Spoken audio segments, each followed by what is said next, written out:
Bulanglang for today. Yan. Sari-sari na po ang ating bulanglang. May patani, may kadyus. Lagyan natin ng at saka papaya, puso ng saging, talbos ng kalabasa at malunggay, kung patula at saka kalabasa, gagayatin pa. Ayan, nilagay natin si patula at kalabasa. Proban ulit natin. Ito guys, meron din laman ng kamuti para masarap. Ito po yung bulanglang sa amin sa Ilocano. Pipiritin natin po yan.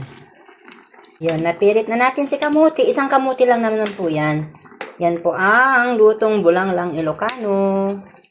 Lagyan na natin ng asin. Yan, nilagay na natin yung talbos ng kalabasa.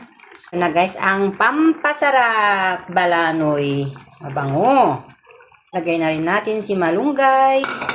Ayan na guys. Wow! Ang bango nung mailagay po lalo yung balanoy. Ayan ang bulanglang. Yung isda po, hindi ko na ilalagay. Prito na lang siya. Or may sinaing din na isda. O, di kaya sarap na po. Wow! Kain na tayo.